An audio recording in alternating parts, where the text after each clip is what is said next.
صحيح البخاري لو أنصفوه لما خط إلا بماء الذهب به قام ميزان دين الرسول ودانا به العجم بعد العرب.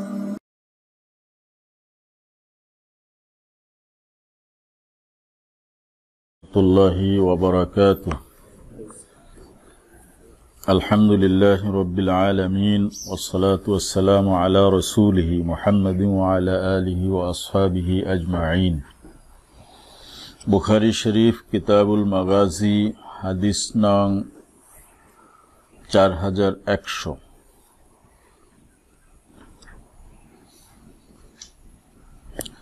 बिही क़ाल हद्दसना अबू मामर क़ाल हद्दसना अब्दुल वारिस अन अब्दुल अज़ीज़ अन अनस क़ाल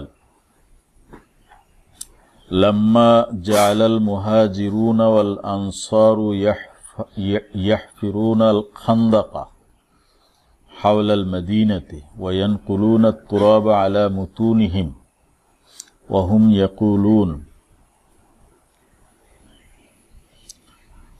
हज़रत अनस रदियल्लाहु ताआला अन्हु থেকে বর্ণিত যে মুহাজির আনসাররা মদিনার চারপাশে মানে একদিকে হাওলা মানে পার্শ্বে মদিনার পার্শ্বে খন্দক খনন করতেছিল ওয়ায়ানকুলুনা তুরাবা আলা মুতুনিহিম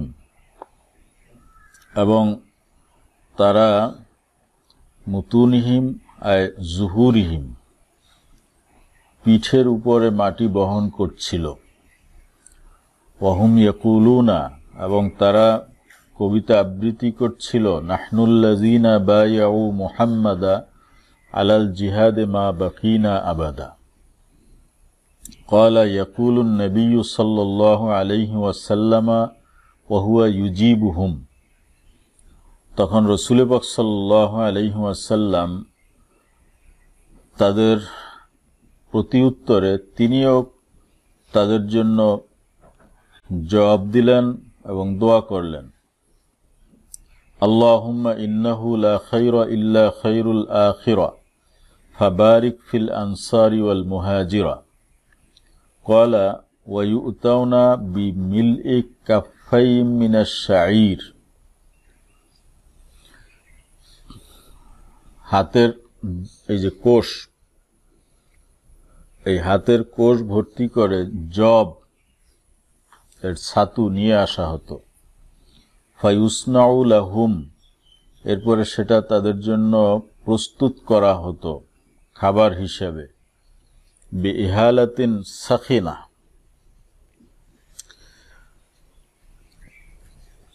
ইহালাতুন সাখিনা এটা হলো তৈল বা ঘি যেটা পুরান হয়ে গিয়েছিল। তুদাউ বাইনা ইয়াদাইল কওম এইভাবে ওই ছাতুর সাথে এটা মিলিয়ে কওমের সামনে খেতে দেওয়া হতো। ওয়াল কওমু জিয়াউন তারা সকলে ক্ষুধার্ত ছিল। ওয়াহিয়া বাশিআতুন ফিল হালকে এই খাবারটা এত খারাপ ছিল যে গলায় খেতে গিয়ে আটকে যেত। ওয়ালাহা রিহুন মুনতান এবং এর ঘ্রাণ ছিল খুব খারাপ। কোনো খাবার নষ্ট হয়ে গেলে ঘ্রাণ নষ্ট হয়ে যায়, এটা ওই পুরান ঘির কারণে খাবারের ঘ্রাণও নষ্ট হয়ে গিয়েছিল এবং এটা গলায় আটকে যেত।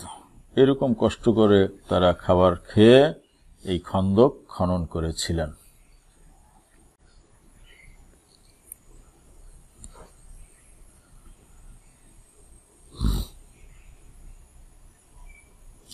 به قال حدثنا خلاد بن يحيى قال حدثنا عبد الواحد بن أيمن عن أبيه قال أتيت جابرا فقال জাবের রাদিয়াল্লাহু তাআলা আনহু বলেন ইন্না ইয়াওমা খান্দক নাহফিরু খন্দকের যুদ্ধের দিন আমরা খনন কার্য করছিলাম। ফাআরাদাত কুদিয়াতুন শাদীদা, আমাদের সামনে একটা শক্ত পাথর আসলো। খনন করতে গিয়ে একটি শক্ত পাথর, সখরাতুন শাদীদা। ফাজাউন নবী সাল্লাল্লাহু আলাইহি ওয়াসাল্লাম, তখন সকলে রাসূল পাক সাল্লাল্লাহু আলাইহি ওয়াসাল্লামের কাছে আসলো। ফাকালা হাযিহি কুদিয়াতুন আরাদাত ফিল খান্দাক, গিয়ে তারা বলল, অন্য নুসখা আসছে ফাকালু, সাহাবায়ে কিরাম গিয়ে বললেন, ইয়া রাসূলুল্লাহ, আমাদের সামনে একটা বড় শক্ত পাথর বেঁধে গেছে। ফাকালা, তখন নবীজি বললেন, আনা নাজিলুন, আমি আসছি, আমি ওখানে নামতেছি। সুম্মা কামা, এরপরে নবীজি দাঁড়াইলেন। ওয়া বাতনুহু মাসুবুন বিহাজারিন, তখন তার পেটে পাথর বাঁধা ছিল। ওয়া লাবিসনা সালাসাতা আইয়ামিন লা নাজুকু জাওয়াকা, এবং আমরা 3 দিন অতিক্রম করেছিলাম, আমরা কোনো খাবার খাই নাই, অর্থাৎ 3 দিন না খাওয়া। ফাকুলতু লিইমরাআতি, আচ্ছা, ফাআখাযান নবী সাল্লাল্লাহু আলাইহি ওয়াসাল্লাম আল মি'ওয়াল, এরপরে রাসূল পাক সাল্লাল্লাহু আলাইহি ওয়াসাল্লাম কোদাল নিলেন, আই আল মিসহাত, ফাদরাবা, ওই পাথরে আঘাত করলেন। ফাআদা কাসীবান, এক আঘাতে ওই শক্ত পাথর, কাসীবান আহিয়ালা আও আহিয়ামা, আহিয়ালা বা আহিয়ামা, এটা শক্কে রাবি হয়েছে যে এটা বালু কণার মতো হয়ে গেছে। আয় রমলান ও ইয়াসিলু, বালু কিরকম পানির মতো ঢেলে দিলে পড়ে যায় না, ওই রকম প্রবাহমান ক্ষুদ্র বালুকায় পরিণত হয়ে গেছে। ফাকুলতু ইয়া রাসূলুল্লাহ আতাযান লি ইলাল বাইত, জাবের বলেন, এরপরে আমি নবীজিকে বললাম, হুজুর যদি অনুমতি দেন আমি একটু বাড়িতে যাই।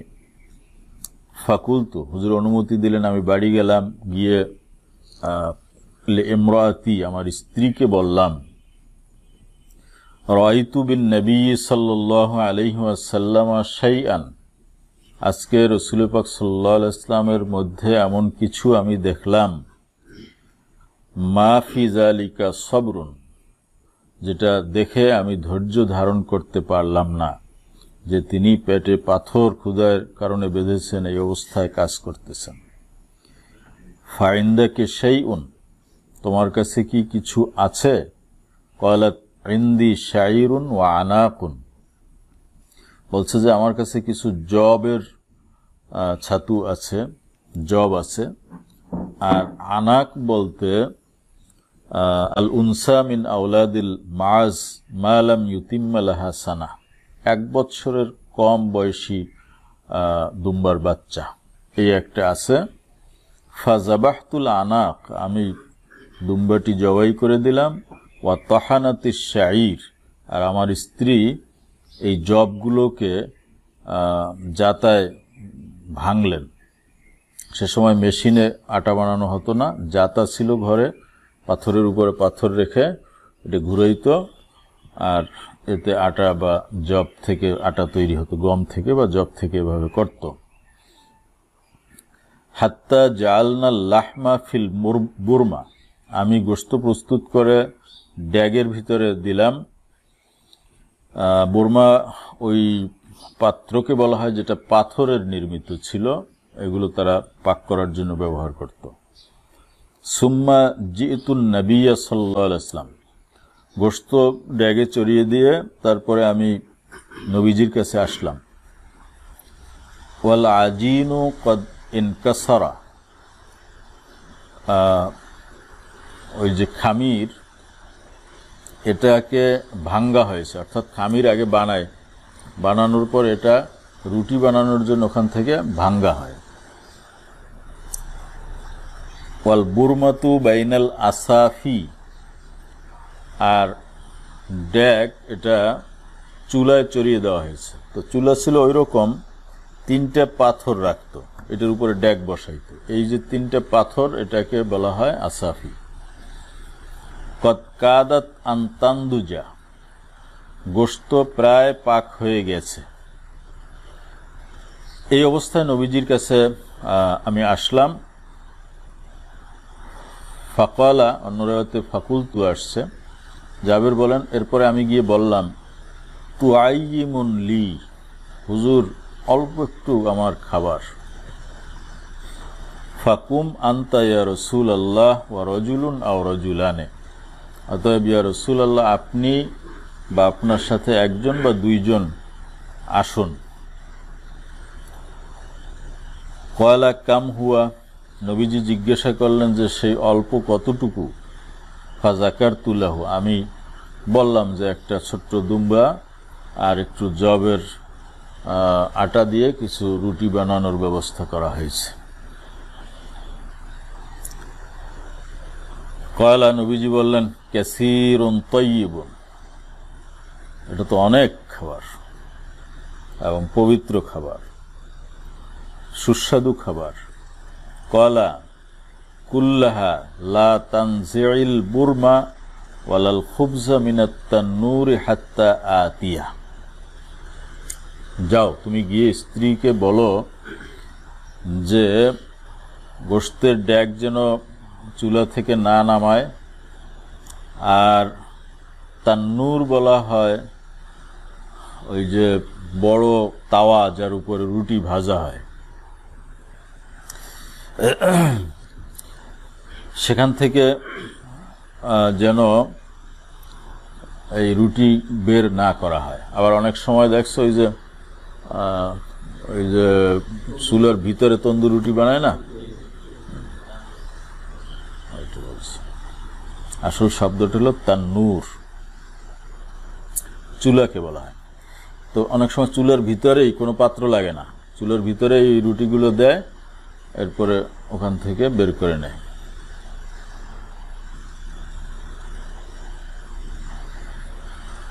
ফাকালা, এরপরে নবীজি বললেন, কুমু, তোমরা সবাই উঠে দাঁড়াও। ফাকামাল মুহাজিরুন, মুহাজিররা সবাই উঠে দাঁড়ালেন।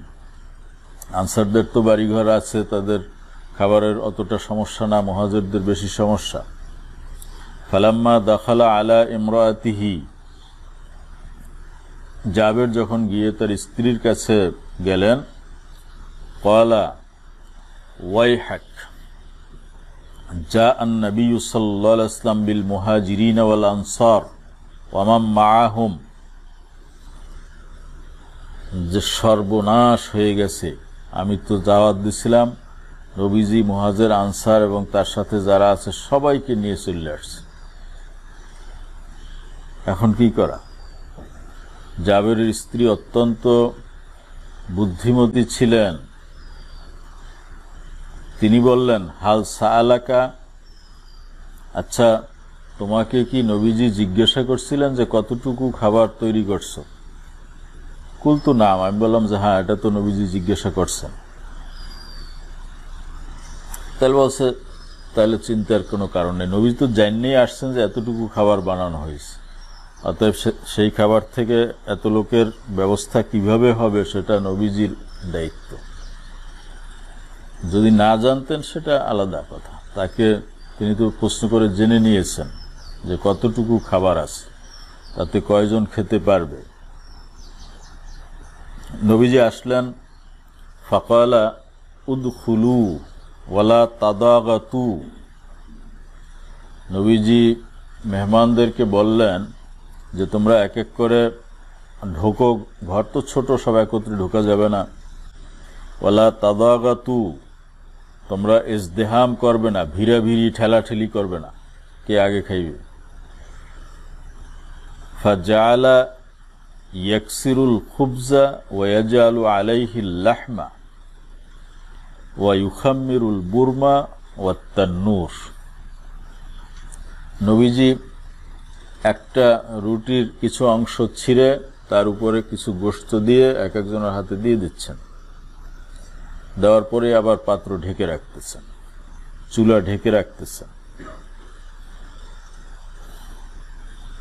ইজা আখাযা মিনহু ওয়া ইউকারিবু লি আসহাবিহি, সাহাবীদের কাছে এটা তিনি দিয়ে দিচ্ছেন। সুম্মা ইয়ানজিউ,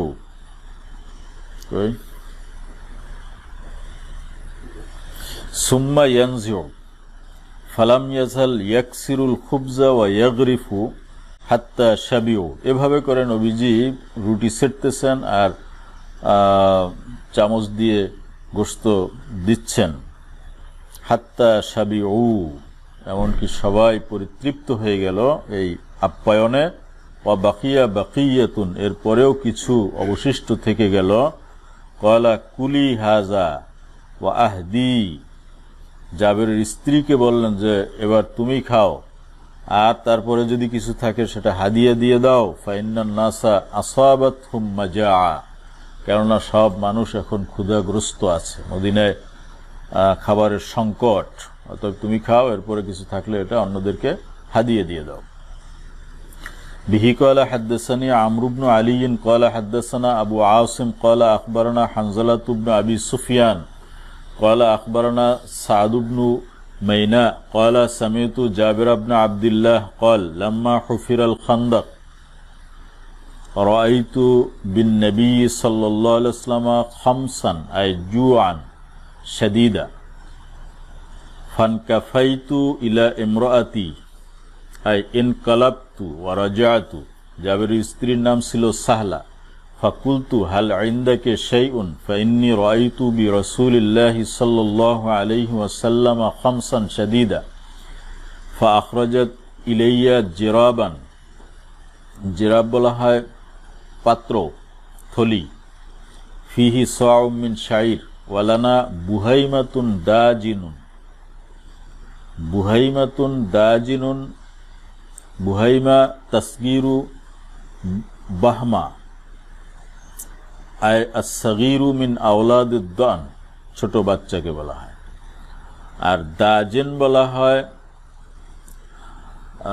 আদ-দাজিনু মিনাল গানাম মা ইউরাব্বা ফিল বুয়ুত ওয়ালা ইয়াখরুজু ইলাল মারআ মিনাদ দাজন ওয়া হুয়াল ইকামা বিল মাকান ওয়ালা তাদখুলুহু আত্তা লিআন্নাহু সারা ইসমান লিশাত। আচ্ছা, দাজেন বলা হয় ওই বকরিকে যেটা ঘরে পালন করা হয়, অর্থাৎ সে দুর্বল হওয়ার কারণে বা বয়স কম হওয়ার কারণে মাঠে গিয়ে চড়ে খাওয়ার মতো যোগ্য না, ঘরে বসে তাকে পালন করা হয়।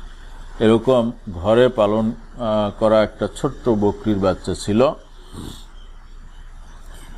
ফাযাবাহতুহা ওয়া তাহানতু আশ-শাঈরা ফারাগাত ইলাইয়া ফারাগি وقطعتها في برمتها ثم وليت إلى رسول الله صلى الله عليه وسلم فقالت لا تفضحي برسول الله صلى الله عليه وسلم وبمن معه فجئته فساررته أي كلمته كلمة سرا فقلت يا رسول الله ذبحنا بهيمة لنا وطحنت صاعا من شعير كان عندنا فتعال أنت ونفر معك فصاح النبي صلى الله عليه وسلم فقال يا أهل الخندق إن جابرا قد صنع سورا أي طعاما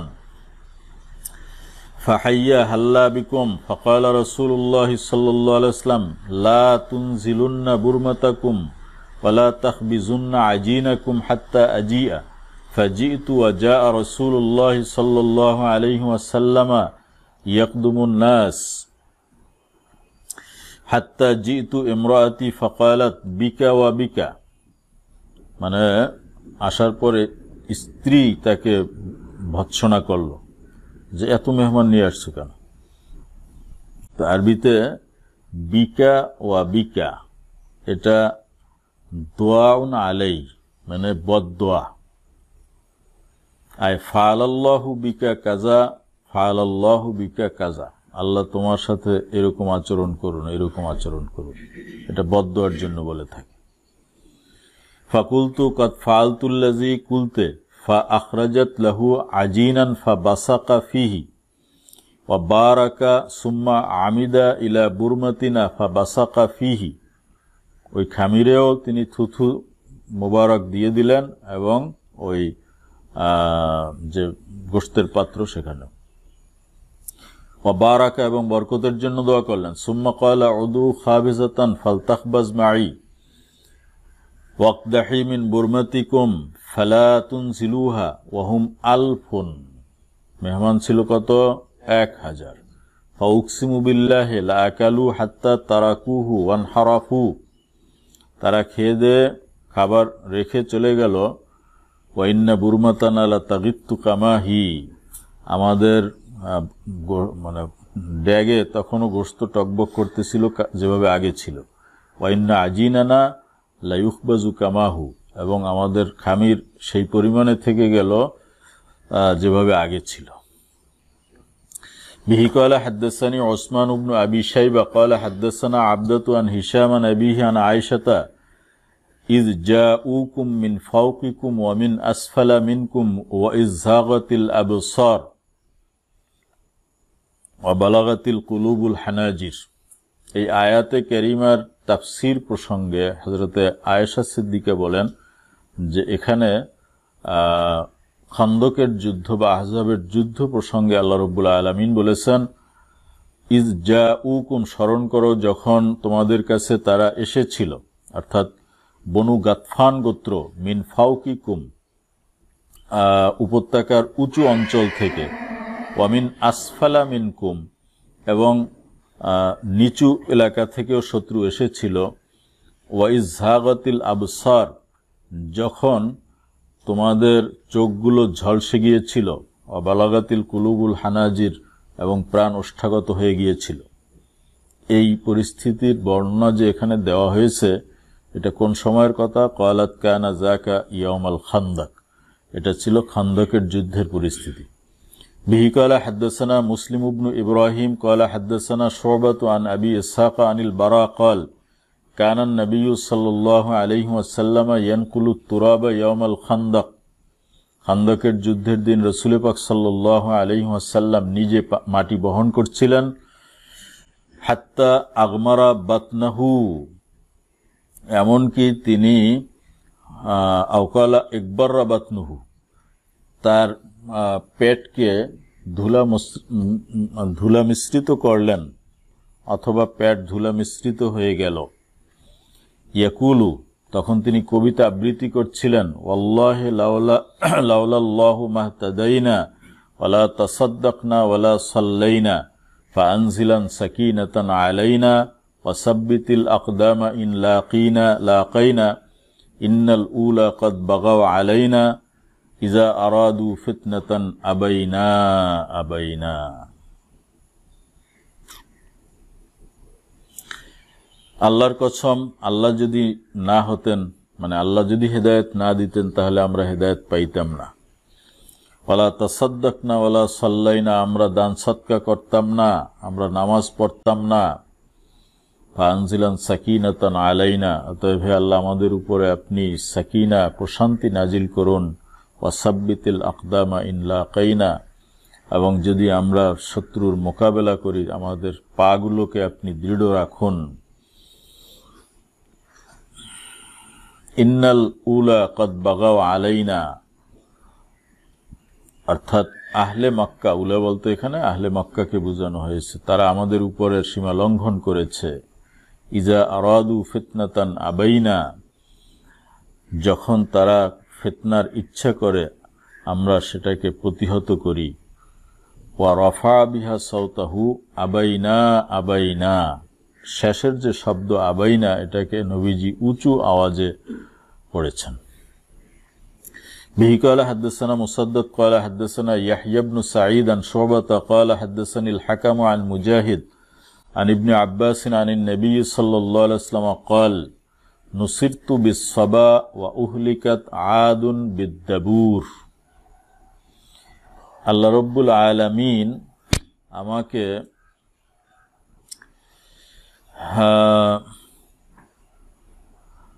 সাহায্য করেছেন সবা দ্বারা, আর আদ জাতিকে ধ্বংস করেছেন দাবুর দ্বারা। সবা আর দাবুর কি?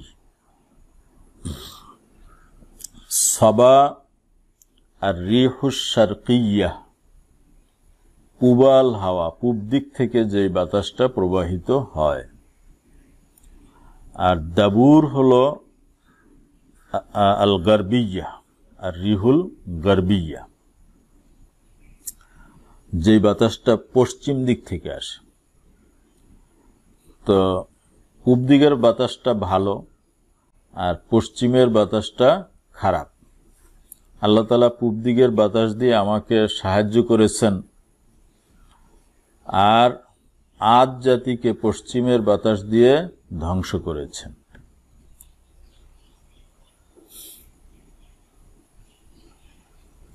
সাবা বাইনা সাতরাইন লিখছে, দেখো, আর রিহুল্লাতি তাজিউ মিন যহরিকা ইজা ইস্তাকবালতাল কিবলা ওয়াদ দাবুরু আকসুহা।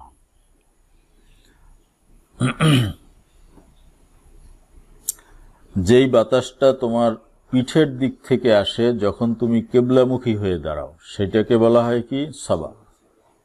তুমি যদি পশ্চিম দিকে ফিরে দাঁড়াও তাহলে তোমার পিঠের দিক থেকে, মানে পূব দিক থেকে যে বাতাসটা আসে এটাকে বলা হয় সাবা। আর দাবুর হলো যেটা তার বিপরীত, অর্থাৎ পশ্চিম দিক থেকে যেটা আসে, কিবলার দিক থেকে। তো আদ জাতিকে আল্লাহ ঝঞ্ঝা বায়ু দিয়ে ধ্বংস করে দিয়েছিলেন, সেটা পশ্চিম দিক থেকে এসেছিল। আর নবীজিকে পূব দিকের বাতাস দিয়ে সহযোগিতা করা হয়েছিল, এটা হলো এই খন্দকের যুদ্ধের সময়। পূব দিক থেকে এমন প্রচন্ড বাতাস প্রবাহিত হয়েছিল যে কাফেরদের যে তাঁবুগুলো ছিল এগুলো সব লণ্ডভণ্ড হয়ে গিয়েছিল, তারা পালিয়ে যেতে বাধ্য হয়েছিল। অর্থাৎ ওই বাতাসটা মুসলমানদের বড় সাহায্য করেছিল, সেই কথা নবীজি বলেছেন। এর অর্থ এই নয় যে সবসময় পূব দিকের বাতাস ভালো হবে, সবসময়ই পশ্চিমের বাতাস খারাপ হবে, এটা না। এটা বিশেষ ঘটনার কথা বলছেন, যে পূব দিকের বাতাস দিয়ে আল্লাহ আমাকে সাহায্য করছিলেন আর পশ্চিমের বাতাস দিয়ে আল্লাহ আদ জাতিকে ধ্বংস করেছিলেন। তো অনেক সময় পূব দিকের বাতাস এটা বিপদের কারণও হয়। আমাদের দেশে অনেক সময় হয় না, পূব দিকে বাতাস হলে পানি বাড়ে, বন্যা হয়। আবার পশ্চিমের বাতাস অনেক সময় শুভ হতে পারে। অতএব এই পূব বা পশ্চিমের বাতাস সম্পর্কে খারাপ ভালো কিছু বলা হয়নি, এটা দুইটি বিশেষ ঘটনার কথা বলা হয়েছে। যে নবীজিকে জঙ্গে আহজাবের সময়ে পূব দিকের বাতাস দ্বারা আল্লাহ সাহায্য করেছিলেন, আর আদ জাতিকে পশ্চিমের বাতাস দ্বারা আল্লাহ ধ্বংস করেছিলেন। বিহি ক্বালা হাদদাসানি আহমদ ইবনু ওসমান ক্বালা হাদদাসানা শুরাইহ ইবনু মাসলামা ক্বালা হাদদাসানি ইব্রাহিম ইবনু ইউসুফ ক্বালা হাদদাসানি আবি আন আবি ইসহাক ক্বাল সামিতুল বারাআ ইউহাদ্দিসু ক্বাল লাম্মা কানা ইয়াউমুল আহজাব খান্দাকা রাসূলুল্লাহ সাল্লাল্লাহু আলাইহি ওয়াসাল্লাম রাআইতুহু ইয়ানকুলু মিন তুরাবিল খান্দাক। জঙ্গে আহজাবের সময় রাসূল পাক সাল্লাল্লাহু আলাইহি ওয়াসাল্লাম খন্দক খনন করলেন। খান্দক থেকে ফেলও আসে খান্দাকা ইউখান্দিকু, মানে খন্দক খনন করা। রাআইতুহু ইয়ানকুলু মিন তুরাবিল খান্দাক, আমি নবীজিকে দেখলাম যে খন্দকের মাটি তিনি বহন করছেন। হাত্তা ওয়ারা আন্নিল গুবারু জালদাতা বাতনিহি, এমনকি আমার দৃষ্টি থেকে ধুলা নবীজির পেটের চামড়াকে আবৃত করে ফেলেছে। অর্থাৎ পেটে এত ধুলা ময়লা লেগেছে যে চামড়া আর দেখা যায় না। ওয়াকানা কাসীর আশ-শা'র, এবং রাসূল পাক সাল্লাল্লাহু আলাইহি ওয়াসাল্লাম এর শরীরে অধিক পশম ছিল। এটা ইশকাল হয়ে গেছে। শামাইলে তোমরা পড়েছ যে রাসূল পাক সাল্লাল্লাহু আলাইহি ওয়াসাল্লামের শামাইল বর্ণনা করতে গিয়ে সেখানে লফজ উল্লেখ করা হয়েছে কানা দাকিকাল মাসরুবা, যে তার পেটে খুব হালকা লোম ছিল। আর এখানে বলা হয়েছে যে ওয়াকানা কাসীর আশ-শা'র, তার লোম খুব বেশি ছিল। তাতবিক কি? তাতবিক হলো এই যে রাসূল পাক সাল্লাল্লাহু আলাইহি ওয়াসাল্লামের বুকে দুই পাশে লোম ছিল, পেটে না। আর বুকের নিচ থেকে নাভি পর্যন্ত একটা লোমের রেখা ছিল। এই আশেপাশে দুই দিকে কোনো লোম ছিল না। এটা বলা হয়েছে ধারালো তলোয়ারের মতো দেখা যাইত। তলোয়ার কিরকম হয়? সোজা হয়। তো এই বুকের নিচ থেকে নাভি পর্যন্ত লোমের একটা রেখা ছিল, তলোয়ারের মতো দেখা যাইত। আর বুকের দুই পাশে লোম ছিল। অতএব যেখানে কাসীর আশ-শার বলা হয়েছে সেখানে বুকের লোমের কথা বলা হয়েছে, আর যেখানে দাকিকুল মাসরুবা বলা হয়েছে সেখানে এই লোমের রেখাটাকে বুঝাইছে। তাতবিক হয়েছে ফাসামিউতুহু ইয়ারতাজিজু বিকালিমাতি ইবনে রাওয়াহা ওয়া হুয়া ইয়ানকুলু মিনাত তুরাব ওয়া ইয়াকুল, আমি তখন নবীজিকে খাটো ছন্দের কবিতা আবৃত্তি করতে শুনেছি, যেটা আব্দুল্লাহ ইবনে রাওয়াহা কবি তার লিখিত। তো নবীজি মাটি বহন করার সময়ে আব্দুল্লাহ ইবনে রাওয়াহার ছোট ছন্দের কবিতাগুলো আবৃত্তি করেছেন আমি শুনেছি। কিছু কবিতা যেটাকে রজাজ ছন্দ, ছন্দের নাম একটা হলো রজাজ বলা হয়, এটার লাইন ছোট ছোট হয় যাতে পড়া যায়। কারণ কাজ করতেছে, শ্বাস তো এমনি ঘন হয়ে গেছে, এখন যদি লম্বা লাইন হয় তখন কি পড়া যায়?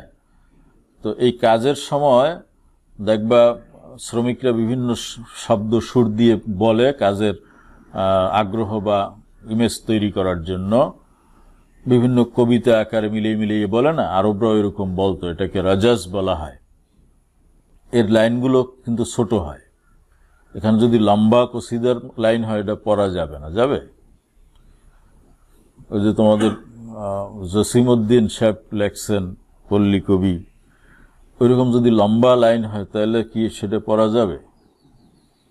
কি লেখছে যে তুমি যাবে ভাই যাবে মোর সাথে আমাদের ছোট গায়ে, এ তো পুরা এক লাইন।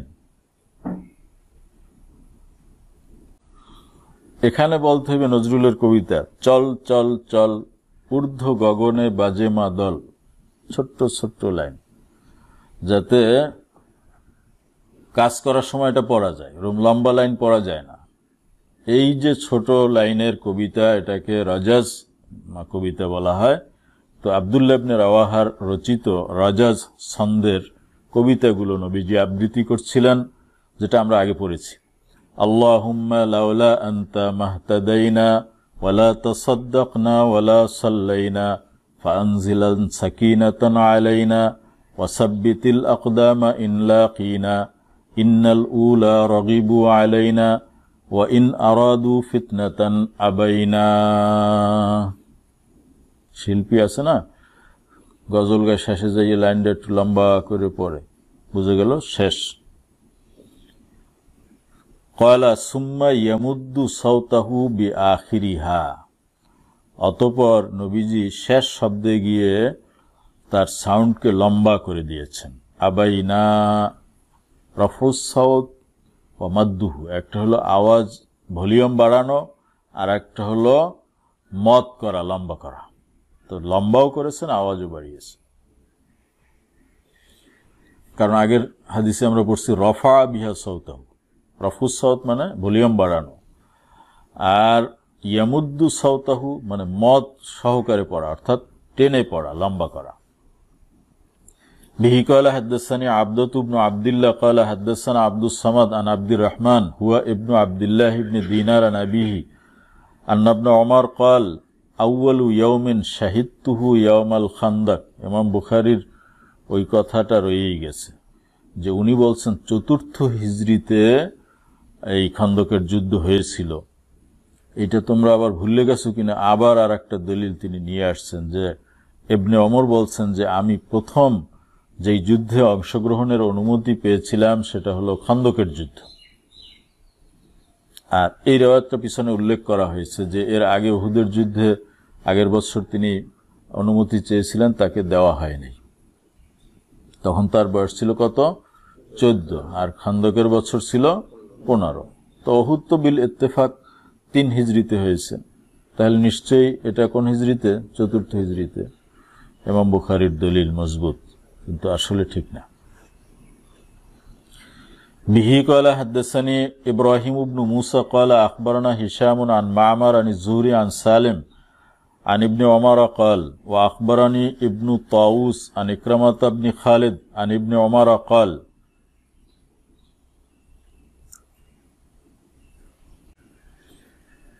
এখানে একটু প্রেক্ষাপটটা বুঝতে হবে। এই হাদিসের সাথে খুব অল্প একটু মুনাসাবাত জঙ্গে আহজাবের সাথে আছে। হযরতে ওসমান রাদিয়াল্লাহু তাআলা আনহু যখন শহীদ হয়ে গেলেন, বিদ্রোহীরা তাকে শহীদ করল। এরপরে তারা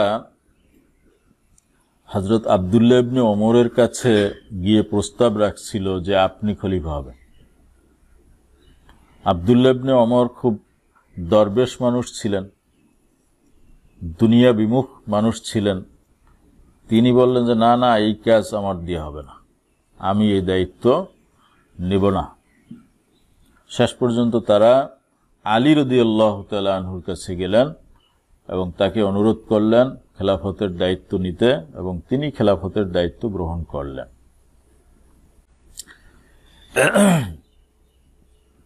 সকলে এটা কিন্তু কোন পরিস্থিতিতে হয়েছে? ওসমান রাদিয়াল্লাহু তাআলা আনহুকে শহীদ করেছেন বিদ্রোহীরা। এই বিদ্রোহীরাই মূলত আলী রাদিয়াল্লাহু তাআলা আনহুকে ক্ষমতায় বসিয়েছেন, যার কারণে এটা একটা সমস্যা ছিল। সবাই তো আর বিদ্রোহী ছিল না, এজন্য তাদের এই মনোনয়নের ব্যাপারে কারো কারো মনে কিছু সন্দেহ ছিল। তো আকসার সাহাবাই কেরাম তারা সবাই বয়াত হলেন, আলী রাদিয়াল্লাহু তাআলা আনহুর হাতে খেলাফতের বয়াত হলেন, কিন্তু হযরতে মুয়াবিয়া রাদিয়াল্লাহু তাআলা আনহু তিনি বয়াত হলেন না। তিনি কন্ডিশন করলেন যে আমি বয়াত হব, কিন্তু তার আগে ওসমান রাদিয়াল্লাহু তাআলা আনহুর এই হত্যাকাণ্ডের বিচার করতে হবে। তারা এরকম একটা হত্যাকাণ্ড ঘটাইলো, ঘটানোর পরে আপনাকে ক্ষমতায় বসাইলো, আপনি বসলেন, আপনি তাদের কোনো বিচার করতেছেন না। আলী রাদিয়াল্লাহু তাআলা আনহু বিচার করবেন কিভাবে? যদি তিনি বিচার করেন, এই বিদ্রোহীরা ওসমানকে হত্যা করেছেন, তারাই তাকে ক্ষমতায় বসাইছেন, এখন তিনি তাদেরকে হত্যা করবেন কিভাবে? তাকে বিচার করতে হলে আগে নিজের ক্ষমতা মজবুত করতে হবে। এবং ওসমান রাদিয়াল্লাহু তাআলা আনহুকে মদিনায় এসে তাকে মুহাসারা করলো, এমন না যে গুপ্তঘাতক মেরে চলে গেছে, তার বাড়িঘর ঘেরাও দিয়ে রাখা হয়েছে। তাহলে উনি ইসলামী রাষ্ট্রের রাষ্ট্রপতি, তিনি তো ওমর রাদিয়াল্লাহু তাআলা আনহু থেকে খেলাফত পেয়েছেন। ওমর রাদিয়াল্লাহু তাআলা আনহুকে অর্ধ পৃথিবীর খলিফা বলা হয়। এত বিশাল রাষ্ট্রের যিনি সেনাপতি, মানে রাষ্ট্রপতি, তার হাতে বিশাল বাহিনী আছে। কয়েকজন দুষ্কৃতকারী, ফাসাদকারী তারা আসলো রাজধানীতে, তার বাড়িতে তাকে আটকে রাখলো, এরপরে তাকে হত্যা করলো। উনি এটা প্রতিহত করতে পারলেন না, কারণ কি? অর্থাৎ সেনাবাহিনী তখন মদিনায় ছিল না, তারা বিভিন্ন অভিযানে বাইরে ছিল। তো যার কারণে এরপরে আলী রাদিয়াল্লাহু তাআলা আনহু যখন ক্ষমতায় বসলেন, তিনি বিদ্রোহীদেরকে এই মুহূর্তে বিচার করতে পারতেছেন না, তিনি ক্ষমতা এখনো মজবুত করতে পারেন নাই, তার সেনাবাহিনী বাইরে বিচ্ছিন্ন অবস্থায় আছে, এদেরকে একত্রিত করতে হবে। এর আগে এটা সম্ভব ছিল না। হযরতে আয়েশা সিদ্দিকা রাদিয়াল্লাহু তাআলা আনহা তিনি ছিলেন মক্কা শরীফ, সেখান থেকে তিনি সংবাদ পেলেন যে ওসমান রাদিয়াল্লাহু তাআলা আনহুকে হত্যা করা হয়েছে, এবং খুব সামান্য আয়োজনের মাধ্যমে রাত্রে তাকে জান্নাতুল বাকিতে দাফন করে রাখা হয়েছে। জান্নাতুল বাকি তখনও জঙ্গল ছিল, কিছু কিছু কবর তৈরি হয়েছে, বাকি জঙ্গল ছিল, এবং তার কবর যেখানে একেবারে জান্নাতুল বাকির এক প্রান্তে, সেখানে আশেপাশে তখন কবরও ছিল না। একজন নির্বাচিত খলিফা, তাকে এভাবে মাজলুম ভাবে তাকে হত্যা করা হলো, তার কোনো বিচার হবে না, এটা তো সম্ভব না। আয়েশা সিদ্দিকা সাথে সাথে সেখান থেকে রওনা হয়ে আসলেন যে এর বিচার করতেই হবে। এবং এদিকে হযরত ওসমান রাদিয়াল্লাহু তাআলা আনহুর স্ত্রী যখন এই হত্যাকাণ্ড ঘটে তখন তার স্বামীকে রক্ষা করার জন্য চেষ্টা করেছিলেন, তখন তাকেও আঘাত করা হয়েছে, তার একটা আঙ্গুল কেটে গিয়েছে। আর ওসমান রাদিয়াল্লাহু তাআলা আনহু কোরআন শরীফ তেলাওয়াত করতেছিলেন, কোরআন শরীফের উপরে তার সেই রক্ত মেখে রক্তাক্ত হয়ে গিয়েছিল। ওসমান রাদিয়াল্লাহু তাআলা আনহুর সেই রক্তাক্ত কোরআন শরীফ, তার স্ত্রীর হাতের কাটা আঙ্গুল, এগুলো প্রদর্শন করে এর বিচার দাবি করা হলো যে আপনারা এর বিচার চান কিনা। বিশাল লোক সবাই এই বিচারের পক্ষে তারা একত্রিত হলেন। এবং আয়েশা সিদ্দিকা যে মক্কা থেকে আসতেছিলেন, যতদূর আসতেছেন তার সাথে লোক আরো বাড়তেছে যে আমরাও যাব, এর বিচার আমরা চাই। তিনি আসতেছেন, তার সাথে লোক যোগ দিতেছে, এভাবে করে বিশাল বাহিনী তৈরি হয়েছে। আর মুআবিয়া রাদিয়াল্লাহু তাআলা আনহু শাম থেকে তিনি ওই একই দাবি নিয়ে আসছেন। তো এই যে দাবি এখন এইভাবে যদি আসে, আলী রাদিয়াল্লাহু তাআলা আনহু এই মুহূর্তে বিচার করতে পারবেন না, তখন একটা যুদ্ধ সম্ভাবনা হয়ে যাবে। যাই হোক, আলী রাদিয়াল্লাহু তাআলা আনহু তার বাহিনী নিয়ে আগাইলেন এবং এখানে দুঃখজনকভাবে জঙ্গে জামাল হলো, জঙ্গে সিফফিন হলো, এই যে যুদ্ধগুলো হয়ে গেল। তো এটা সেই সময়ের কথা যখন আলী রাদিয়াল্লাহু তাআলা আনহুর কে যখন খেলাফতে বসাল হলো, ওসমান রাদিয়াল্লাহু তাআলা আনহু ইন্তেকাল করলেন, শহীদ হলেন। আলী রাদিয়াল্লাহু তাআলা আনহু খলিফা হলেন। মুআবিয়া রাদিয়াল্লাহু তাআলা আনহু তার খেলাফত অস্বীকার করলেন। তিনি বললেন যে আলী রাদিয়াল্লাহু তাআলা আনহু মদিনার খলিফা আর শামের খলিফা আমি। এবং এটা নিয়ে তো পরে যুদ্ধ অনেক হইল। এই সময়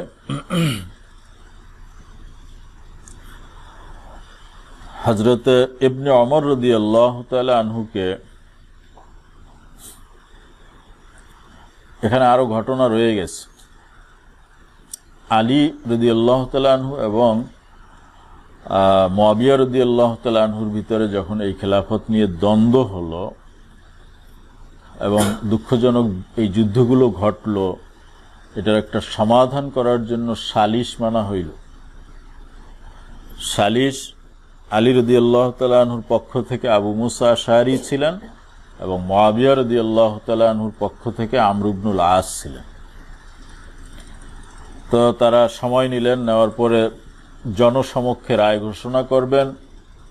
এই সময় তারা বললেন যে দুইজন যখন দ্বন্দ্ব করতেছে, আমরা তৃতীয় আরেকজনকে খলিফা বানাই। সেটা ইবনে ওমর হইতে পারে বা এরকম অন্য কাউকে যাকে সবাই মানবে, আমরা তাকে খলিফা বানাই। তো সেই মর্মে আবু মুসা আশআরী আলী রাদিয়াল্লাহু তাআলা আনহুর পক্ষের, তিনি বললেন যে এই দ্বন্দ্বের কারণে খেলাফতের দায়িত্ব অন্য কাউকে দেওয়া উচিত। তো আমি তো আমার যিনি মুআক্কেল মানে আলী রাদিয়াল্লাহু তাআলা আনহু, আমি তারটা বলতে পারি যে তার পক্ষ থেকে খেলাফতের দাবি প্রত্যাহার করা হলো, তিনি খলিফা হবেন না। কিন্তু মুআবিয়ার ব্যাপারটা তো আমি বলতে পারি না, তার প্রতিনিধি আছে, তিনি বলবেন। তখন আমর ইবনুল আস দাঁড়াইলেন যে আমার প্রতিপক্ষ কি বললেন আপনারা শুনছেন, যে তার মুআক্কেল তিনি যার প্রতিনিধিত্ব করতেছেন, আলী রাদিয়াল্লাহু তাআলা আনহুর খেলাফতের দাবি তিনি প্রত্যাখ্যান করলেন। তো খেলাফত ব্যবস্থা তো এখানে খালি থাকতে পারবে না। আমার মুআক্কেল, আমি যার প্রতিনিধি মুআবিয়া রাদিয়াল্লাহু তাআলা আনহু, আমি তাকে তার স্থানে খলিফা হিসেবে ঘোষণা করলাম। এখন জনগণের ভিতরে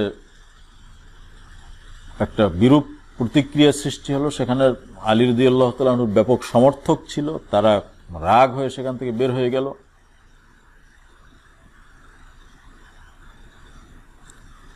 যে আমরা এই ফয়সালা মানি না, তারা চলে গেল।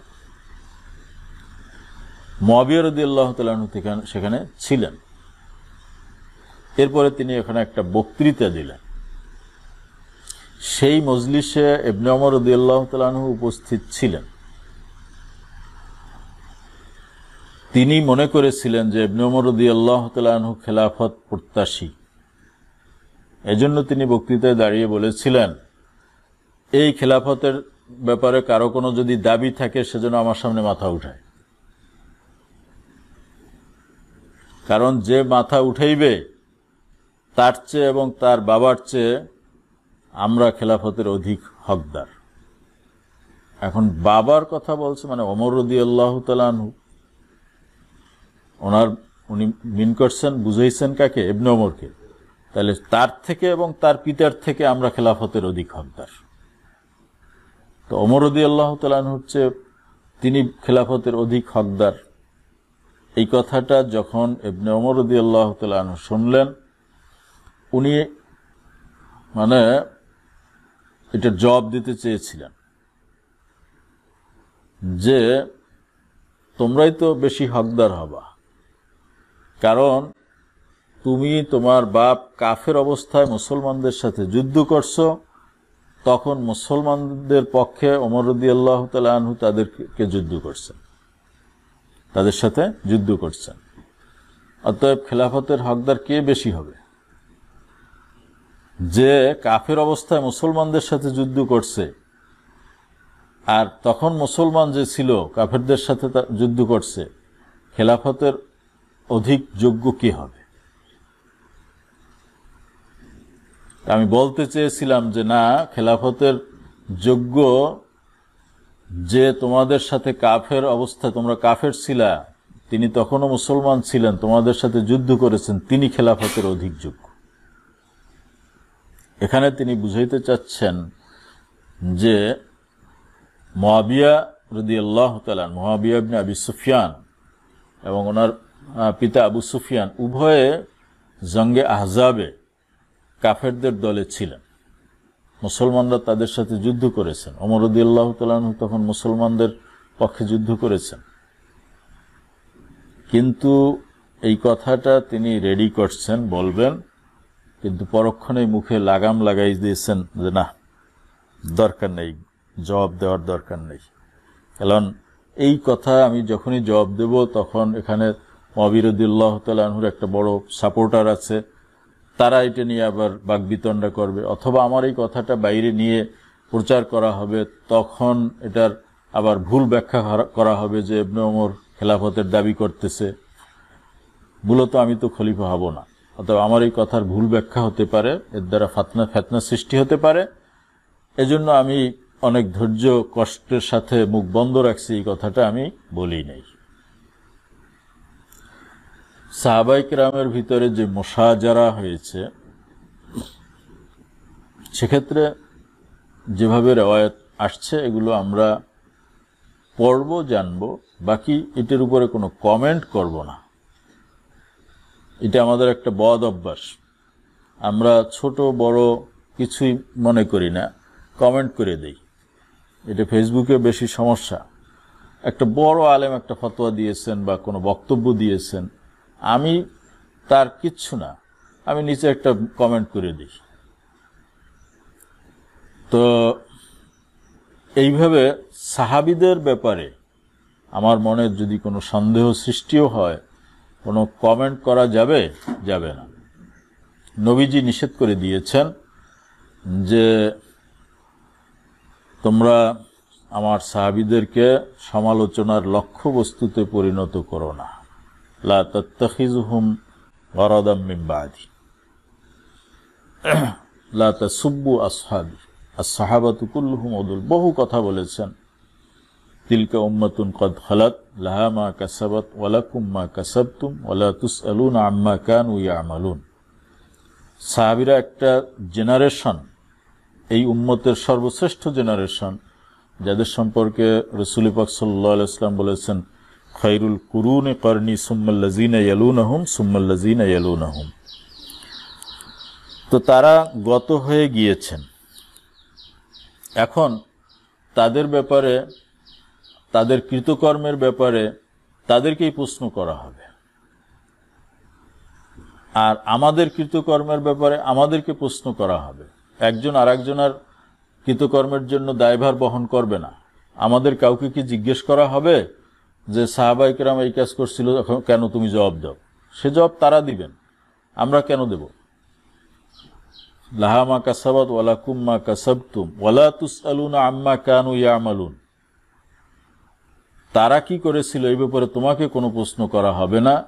তোমাকে প্রশ্ন করা হবে তোমার যেই সমস্ত বিষয়গুলো, সেগুলোর জবাব প্রস্তুত করতে থাকো। এই জন্য সাহাবায়ে কেরামের ব্যাপারে আমরা কোনো মন্তব্য করব না।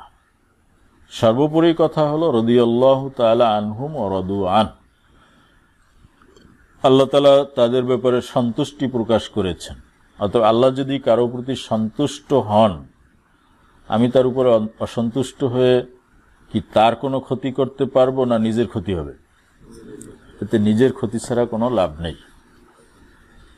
কিন্তু ইতিহাসে এই দুঃখজনক ঘটনাগুলো ঘটেছে, তার হাকিকত কি ছিল? সাহাবায়ে কেরামের মধ্যে অনেক ভুল বুঝাবুঝি ছিল, বহিঃশত্রুর কিছু ষড়যন্ত্র ছিল, যারা মুসলমানদের ভিতর দ্বন্দ্ব সৃষ্টি করতে চেয়েছিল, অথবা ইজতিহাদগত কোনো খাতা ছিল। যেটাই হোক, আল্লাহ রাব্বুল আলামিন তাদেরকে এই খাতা মার্জন করবেন এবং তাদের উপরে তিনি সন্তুষ্টি প্রকাশ করেছেন। কারণ ইজতিহাদে যদি খাতা হয়, খাতা হইলেও 1 নাম্বার, আর যদি সওয়াব হয় তাহলে 2 নাম্বার। অতএব এক্ষেত্রে এই বিষয়গুলো নিয়ে যেন আমরা সমালোচনা না করি। অনেকে ইজারাদারি গ্রহণ করছে, ইতিহাস বিশ্লেষণ করার ইজারাদারি কাউকে দেওয়া হয় না। এই ঘটনাগুলো বা মোশাজারার ভিতরে কে ভালো ছিল, কে মন্দ ছিল, কার ভুল ছিল, কে সঠিক ছিল, এইগুলোর ফয়সালা সালিশি তোমাকে কেউ দিছে? অতএব রেওয়ায়েত যেভাবে আসছে আমরা ততটুকুই জানবো। এগুলো বিশ্লেষণ করে একজনকে অপরাধী বানানো, একজনকে সাফাই গাওয়া, এটা আমাদের আহলুস সুন্নাত ওয়াল জামায়াতের তরিকা, আকীদার খেলাফ।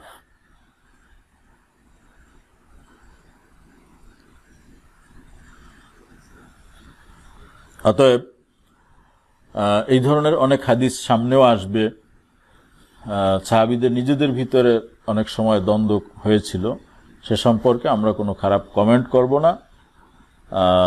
সেটা বিচার ফয়সালা আল্লাহই করবেন। এবং এটা আমাদেরকে বিশ্বাস রাখতে হবে যে তারা এই উম্মতের সর্বশ্রেষ্ঠ সন্তান, এই জন্যই আল্লাহ রাব্বুল আলামিন তাদেরকে নবীজির সোহবতের জন্য ইখতিয়ার করেছেন। যেজন্য সাহাবীদের ব্যাপারে আমরা কখনো কোনো সমালোচনায় জড়িত হব না। বিহি ক্বালা হাদদাসানি ইব্রাহিম ইবনে মুসা ক্বালা আখবারানা হিশামুন আন মা'মার আন যুহরি আন সালেম আন ইবনে ওমর ক্বাল ওয়া আখবারানি ইবনু তাউস আন ইকরামাত ইবনে খালিদ আন ইবনে ওমর ক্বাল দাখালতু আলা হাফসা। ইবনে ওমর তিনি হাফসার ভাই, রাসূল পাক সাল্লাল্লাহু আলাইহি ওয়াসাল্লামের স্ত্রী ওমর রাদিয়াল্লাহু তাআলা আনহুর কন্যা হাফসা, তার ভাইকে ইবনে ওমর, আব্দুল্লাহ ইবনে ওমর। আব্দুল্লাহ ইবনে ওমর বলেন যে আমি আমার বোন উম্মুল মুমিনিন হযরত হাফসা রাদিয়াল্লাহু তাআলা আনহুর কাছে গেলাম। ওয়া নাওসাতুহা তানতুফু আই জাওয়াইবুল হা তাকতুরু। তখন তিনি কেবল গোসল করে বের হয়েছেন, তার চুলের গুচ্ছ থেকে পানি এখনো টপকিয়ে পড়তেছে হাফসা। কুলতু, তখন আমি গিয়ে বললাম, কদ কানা মিন আমরিন নাসে মা তারাইনা, মানুষের অবস্থা কি আপনি দেখতেছেন? এই যে সালিশ টালিশ হচ্ছে, ক্ষমতা নিয়ে দ্বন্দ্ব দ্বিমত। ফালাম ইউজআল্লি মিনাল আমরে শাইউন, আমি আগের এক খলিফার ছেলে, ওমর রাদিয়াল্লাহু তাআলা আনহুর ছেলে, আমার জন্য তো কিছুই রাখা হইল না, আমাকে তো কিছুই দেওয়া হইল না। আসলে কি উনি খেলাফত চেয়েছিলেন? না, উনি চেয়েছিলেন যে অন্তত পরামর্শটা তো আমার থেকে নিতে পারে। আমি খলিফা হব না এটা বলে দিছি, কিন্তু কে খলিফা হবে এ ব্যাপারে আমার মত পরামর্শ এগুলো তো নিতে পারে। ফাকালাত ইল হক হাফসা বললেন, তুমি ঘরে বসে আমার কাছে এগুলো বলে কাজ হইবে? যাও, সেখানে মিটিং চলতেছে, আজকে সালিশের দিন, তুমি সেখানে গিয়ে মিলিত হও। ফাইন্নাহুম ইয়ান্তাজিরুনাকা, তারা তোমার অপেক্ষায় আছে, তুমি যাও। ওয়া আকশা আন ইয়াকুনা ফি ইহতিবাসিকা আনহুম ফিরকা, এবং আমার আশঙ্কা হচ্ছে তুমি সেখানে না গিয়ে পিছনে থাকলে এতে আরেকটা দল তৈরি হবে, তোমার কিছু অনুসারী তৈরি হবে, তখন আলী, মুআবিয়া এবং ইবনে ওমরের আরেকটা ফিরকা, 3 ফিরকা হয়ে যাবে। ফালাম তাদাহু হাত্তা জাহাবা, এই কথা যখন হাফসা রাদিয়াল্লাহু তাআলা আনহু বললেন, তখন তিনি গেলেন। ফালাম্মা তাফাররাকান নাস, এরপরে যখন মানুষ আলাদা হয়ে গেল, কখন? যখন এই সালিশের রায় ঘোষণা করা হয়, আলী রাদিয়াল্লাহু তাআলা আনহুর অনুসারীরা তারা ওখান থেকে চলে গেলেন রাগ হয়ে। এরপরে খতাবা মুআবিয়া রাদিয়াল্লাহু তাআলা আনহু একটা বক্তৃতা দিলেন। কলা, সেখানে তিনি বললেন, মান ইউরিদু আন ইয়াতাকাল্লামা ফি হাযাল আমরে, এই ব্যাপারে, খেলাফতের ব্যাপারে যে কথা বলতে চায়, ফাল ইউতলি লানা করনাহু, সেজন্য তার শিং জাগায়, মানে মাথা উত্তোলন করে। ফালা নাহনু আহাক্কু মিনহু ওয়া মিন আবিহি, আমরা এই ক্ষমতার খেলাফতের ব্যাপারে তার থেকে এবং তার পিতার থেকে অধিক হকদার। কয়লা হাবিব ইবনে মাসলামা, হাবিব ইবনে মাসলামা ইবনে ওমরকে বলতেছেন, ফাহাল্লা আজাবতাহু, আপনি এটা শুনে বসে থাকলেন, কেন আপনি এই কথার জবাব দিলেন না? কয়লা আব্দুল্লাহ ইবনে ওমর রাদিয়াল্লাহু তাআলা আনহু বলেন, আরে ভাই, আমি তো জবাব দিতে চাইছিলাম, কোমরে গামছা টামছা বাঁধে রেডিও হয়েছিলাম যে দাঁড়াই আমি জবাব দেব। আব্দুল্লাহ ইবনে ওমর বলেন, ফাহালালতু হুবুয়াতি, আমি আমার চাদর খুলে নিয়েছিলাম, অর্থাৎ ইহতেবা করার সময় চাদর দিয়ে পেঁচাই এরকম বসে না, উনি সালিশের মজলিসে এইভাবে চাদর পেঁচাই বসছে। এখন কিছু বলার জন্য দাঁড়াইতে হবে না, তাহলে চাদর খুলতে হইবে না, চাদরের গিরে খুললে টুললে আমি দাঁড়াবো, এইরকম অবস্থা করছিলাম।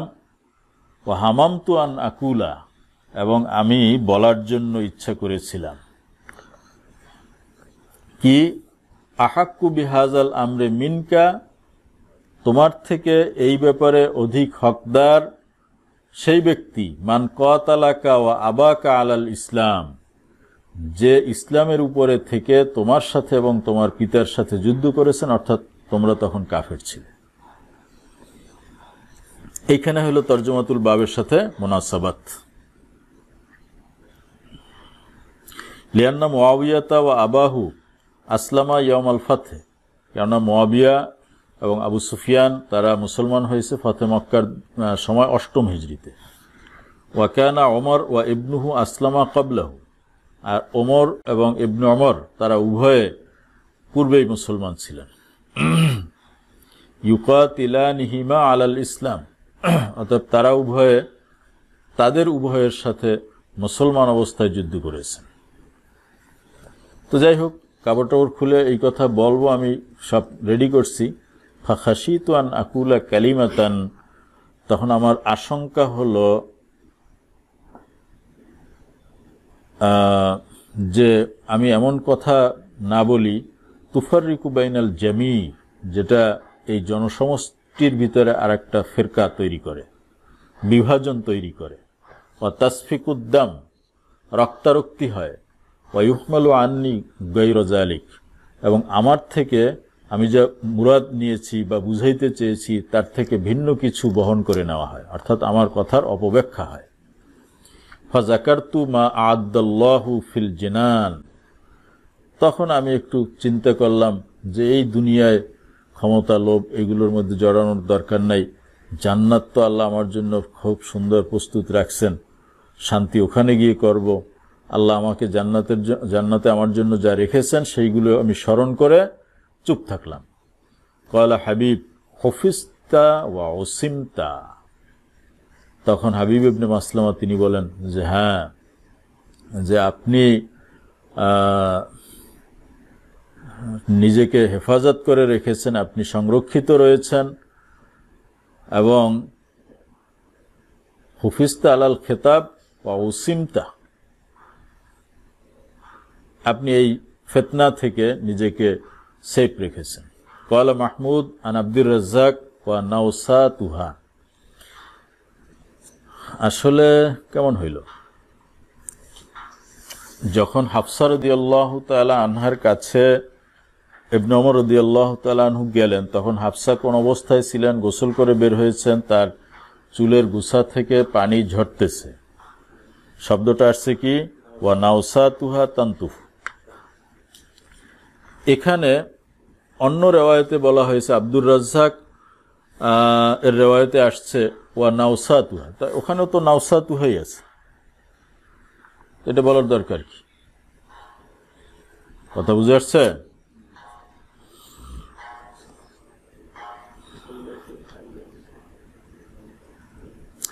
এখানে একটা ওয়াহাম হয়েছে। মূলত আগে ছিল নাসাওয়াতুহা, ওই অন্য নস্খায় আছে পাশে দেখো, আমাদের নস্খায় তো নাওসাতুহা আছে, তাহলে এখানে নাওসাতুহা আর ওখানেও নাওসাতুহা, তাহলে তো একই হয়ে গেল, কিন্তু আমাদের নস্খায় এভাবে আছে। তো অন্য নস্খায় আছে নাসওয়াতুহা, আর অন্য রেওয়ায়েতে আসছে নাওসাতুহা, তাহলে ঠিক থাকে। কিন্তু আমাদের নস্খায় যেভাবে আছে সেখানে দুইটা শব্দ এক, তাহলে তো রিপ্লেস হয় না। বিহি ক্বালা হাদদাসানা আবু নুআইম ক্বালা হাদদাসানা সুফিয়ান আন আবি ইসহাক আন সুলাইমান ইবনে সুরাদ ক্বালা ক্বালা নবী সাল্লাল্লাহু আলাইহি ওয়াসাল্লাম ইয়াউমাল আহজাব। আহজাবের যুদ্ধ যখন শেষ হয়ে গেল, তখন রাসূল পাক সাল্লাল্লাহু আলাইহি ওয়াসাল্লাম বলেছিলেন, নাগজুহুম ওয়ালা ইয়াগজুনানা, এরপর থেকে আমরা তাদের কাছে গিয়ে যুদ্ধ করব, তারা আমাদের কাছে এসে আর যুদ্ধ করবে না। বিহি ক্বালা নাগজুহুম আই নাসিরু ইলাইহিম, আমরা তাদের দেশে গিয়ে যুদ্ধ করব। বিহি ক্বালা হাদদাসানি আব্দুল্লাহ ইবনু মুহাম্মদ ক্বালা হাদদাসানা ইয়াহইয়া ইবনু আদম ক্বালা হাদদাসানা ইসরাঈল সামিতু আবু ইসহাক ইয়াকুলু সামিতু সুলাইমান ইবনে সুরাদ ইয়াকুলু সামিতু নবী সাল্লাল্লাহু আলাইহি ওয়াসাল্লাম ইয়াকুলু হিনা উজলিয়াল আহজাব, যখন এই বহুজাতিক বাহিনী ময়দান থেকে বিচ্ছিন্ন হয়ে গেল, তারা তাবু নিয়ে ফিরে গেল, আয় রাজাউ আল আন নাগজুহুম ওয়ালা ইয়াগজুনানা, এখন থেকে আমরা তাদের কাছে গিয়ে যুদ্ধ করব, তারা আমাদের কাছে এসে যুদ্ধ করবে না। নাহনু নাসিরু ইলাইহিম, আমরা তাদের কাছে সফর করব। বিহি ক্বালা হাদদাসানা ইসহাক ক্বালা হাদদাসানা রাউহুন ক্বালা হাদদাসানা হিশাম আন মুহাম্মদ আন আবিদাতা আন আলিয়্যিন আনিন নবী সাল্লাল্লাহু আলাইহি ওয়াসাল্লাম আন্নাহু ক্বাল ইয়াউমাল খান্দাক। খন্দকের দিনে যখন যুদ্ধের বিশেষ পরিস্থিতিতে নামাজ ফওত হয়ে গিয়েছিল, কাজা হয়ে গিয়েছিল, তখন রাসূল পাক সাল্লাল্লাহু আলাইহি ওয়াসাল্লাম বলেছিলেন, মালা আল্লাহু আলাইহিম বুয়ুতাহুম ওয়া কুবুরহুম নারা কামা শাগালুনা আনিস সালাতিল উস্তা হাত্তা গাবাতিশ শামস, যে আল্লাহ যেন তাদের ঘরকে এবং কবরকে আগুন দ্বারা পরিপূর্ণ করে দেন, যেভাবে তারা আমাদেরকে সালাতুল উস্তা বা আসরের নামাজ থেকে বিরত রেখেছে এমনকি সূর্য ডুবে গেছে। তাসবিহটা হইল কিভাবে? তাসবিহ হইতো যে আল্লাহ তাদের ঘর এবং কবরকে আগুন দ্বারা পরিপূর্ণ করে দিন, যেভাবে তারা আমাদের ঘরে আগুন লাগাই দিছে। তাসবিহ দিতে হলে তো এক হওয়া লাগবে না। এখানে মুসাব্বা বিহির ভিতর মিল পাওয়া যাচ্ছে না, যে আল্লাহ তাদের ঘর এবং কবরকে আগুন দ্বারা পরিপূর্ণ করে দিন, যেভাবে তারা আমাদেরকে আসরের নামাজ থেকে ফিরিয়ে রাখছে। নবীজি এর দ্বারা বুঝাইতে চাচ্ছেন যে একজন মুসলমানকে আসরের নামাজ থেকে বিরত রাখা আর তার ঘরে আগুন জ্বালাই দেওয়া এক কথা। অতএব তারা যে আমাদেরকে আসরের নামাজ পড়তে দেয় নাই, এটা আমাদের শুধু ঘরে না, কলিজায় আগুন লাগাই দেওয়ার চেয়েও যন্ত্রণাদায়ক। অতএব এর কারণে আল্লাহ যেন তাদের কবর এবং তাদের ঘরে আগুন লাগিয়ে দেন। به قال حدثنا المكي بن إبراهيم قال حدثنا هشام عن يحيى عن أبي سلمة عن جابر بن عبد الله أن عمر بن الخطاب جاء يوم الخندق بعدما غربت الشمس সূর্য ডুবে গেছে ওমর রাদিয়াল্লাহু তাআলা আনহু নবীজির কাছে আসলেন জাআলা ইয়াসুব্বু কুফারা কুরাইশ আর কাফেরদেরকে তিনি গালাগালি করতেছেন ওয়াকালা ইয়া রাসূলুল্লাহ এসে বললেন ইয়া রাসূলুল্লাহ মা কিত্তু আন উসাল্লি হাত্তা কাদাতিশ শামসু আন তাগরুব যে আমি নামাজ পড়তে পারি না এমনকি সূর্য ডুবে গেছে কয়লান নবী সাল্লাল্লাহু আলাইহি ওয়াসাল্লাম ওয়া আনা ওয়াল্লাহি মা সাল্লাইতুহা আমিও আল্লাহর কসম আমিও নামাজ পড়তে পারি নাই ফানাজালনা মা'আন নবী সাল্লাল্লাহু আলাইহি ওয়াসাল্লাম বুতহান এরপরে আমরা মদিনার একটা উপত্যকা বুতহান সেখানে নবীজির সাথে অবস্থান নিলাম ফাতাওয়াজ্জু আলিস-সালাহ নবীজি নামাজের জন্য ওযু করলেন ওয়া তাওয়াজ্জানা লাহা আমরাও নামাজের জন্য ওযু করলাম ফাসাল্লাল আসরা বাদামা গারাবাতিশ শামস সূর্য ডুবে যাওয়ার পরে তিনি আসরের নামাজ পড়লেন কাজা সুম্মা সাল্লা বাদাহাল মাগরিব এরপরে মাগরিবের নামাজ পড়লেন তো এরকম যদি কাজা হয়ে যায় তাহলে আগে কাজাটা আদায় করে নেবে তারপরে ওয়াক্তের নামাজ পড়বে به قال حدثنا محمد بن كثير قال أخبرنا سفيان عن ابن المنكدر قال سمعت جابرا يقول قال رسول الله صلى الله عليه وسلم يوم الأحزاب যুদ্ধের শেষ দিকে রাসূল পাক সাল্লাল্লাহু আলাইহি ওয়াসাল্লাম বলেছিলেন মাইয়াতিনা বিখাবারিল কওম কাফের কওমের অবস্থা সম্পর্কে আমাকে কে অবহিত করতে পারে তাদের সংবাদ কে নিয়ে আসতে পারে ফাকালা জুবায়ের আনা জুবায়ের রাদিয়াল্লাহু তাআলা আনহু দাঁড়িয়ে বললেন যে আমি সুম্মা ক্বালা মান ইয়াতিনা বিখাবারিল কওম দ্বিতীয়বার নবীজি ঘোষণা করলেন ফাকালা জুবায়ের আনা সুম্মা ক্বালা মান ইয়াতিনা বিখাবারিল কওম তৃতীয়বার নবীজি ঘোষণা করলেন ফাকালা জুবাইরু আনা তিনবারেই একমাত্র জুবায়ের দাঁড়িয়ে বললেন যে আমি পারবো ক্বালা তখন নবীজি তাকে বলেছিলেন ইন্না লিকুল্লি নাবিয়্যিন হাওয়ারিয়্যা ওয়া ইন্না হাওয়ারিয়্যা জুবাইর যে প্রত্যেক নবীর একান্ত সহচর সহযোগী থাকে আর আমার একান্ত সহযোগী হলো জুবায়ের বিহি ক্বালা হাদাসানা কুতাইবা ইবনে সাঈদ ক্বালা হাদাসানা লাইস আন সাঈদ ইবনে আবি সাঈদ আন আবিহি আন আবি হুরায়রা আন্না রাসূলুল্লাহ সাল্লাল্লাহু আলাইহি ওয়াসাল্লাম কানা ইয়াকুলু রাসূল পাক সাল্লাল্লাহু আলাইহি ওয়াসাল্লাম সেদিন অনেক দোয়া করেছিলেন তার সেই দোয়াগুলোর ভিতরে কয়েকটি দোয়া এখানে উল্লেখ করা হয়েছে তিনি দোয়া করেছিলেন লা ইলাহা ইল্লাল্লাহু ওয়াহদাহু আযা জুনদাহু ওয়া নাসারা আবদাহু ওয়া গালাবাল আহজাবা ওয়াহদাহু ফালা শাইআ বা'দাহু আল্লাহ ছাড়া কোনো উপাস্য নেই তিনি একক আযা জুনদাহু তিনি তার বাহিনীকে সম্মানিত করেছেন ওয়া নাসারা আবদাহু তার বান্দা নবীজিকে সাহায্য করেছেন ওয়া গালাবাল আহজাবা ওয়াহদাহু এবং একাই তিনি সমস্ত বহুজাতিক বাহিনীকে পরাস্ত করেছেন ফালা শাইআ বা'দাহু এরপরে তাদের আর কিছুই নেই অথবা ফালা শাইআ বা'দাহু অর্থাৎ আল্লাহর পরে অন্য কিছু নেই আর জামিউল আশিয়া বিনিসবাতি ইলা ওয়ুজুদিহি কাল মা'দুম অর্থাৎ সব কিছুই আল্লাহর উজুদের সামনে কাল মা'দুম মানে আল্লাহ ছাড়া যা কিছু আছে সবই একসময় বিনষ্ট হয়ে যাবে কুল্লুমান আলাইহা ফান ওয়া ইয়াবকা ওয়াজহু রাব্বিকা যুল জালালি ওয়াল ইকরাম এটারই মর্ম বোঝানো হয়েছে বিহি ক্বালা হাদাসানা মুহাম্মদ ক্বালা হাদাসানা আল ফাজারি ওয়া আবদাতু আন ইসমাঈল ইবনে আবি খালিদ ক্বালা সামিতু আব্দুল্লাহ ইবনে আবি আওফা ইয়াকুল দা রাসূলুল্লাহ সাল্লাল্লাহু আলাইহি ওয়াসাল্লাম আলাল আহজাবি ফাকাল আল্লাহুম্মা মুনজিলাল কুতুব সারিয়াল হিসাব আহজিমিল আহজাব আল্লাহুম্মা হজিমহুম ওয়া জালজিলহুম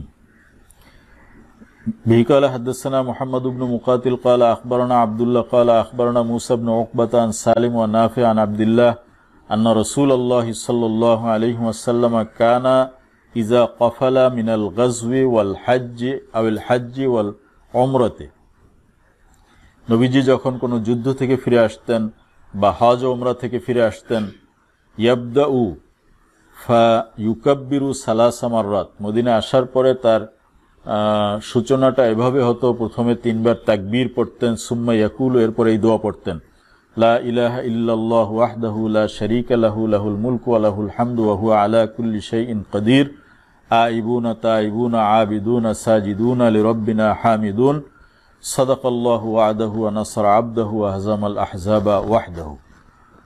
পারলে এই দোয়াটা মুখস্থ করে নেবা, কোনো বাইরে থেকে যখন বাড়িতে ফিরে আসবা এই দোয়া পড়বা। এই পর্যন্ত আহজাবের যুদ্ধের আলোচনা শেষ। এরপরে বাবু মারজি'আন নবী সাল্লাল্লাহু আলাইহি ওয়াসাল্লাম মিনাল আহজাব ওয়া মাখরাজুহু ইলা বনি কুরাইজা ওয়া মুহাসারাতিহি ইয়াহু। বনু কুরাইজার সাথে যে যুদ্ধ হয়েছিল সেই গজওয়ায়ে বনি কুরাইজা এর আলোচনা সামনে থেকে শুরু হবে। আসসালামু আলাইকুম ওয়া রাহমাতুল্লাহি ওয়া বারাকাতুহু।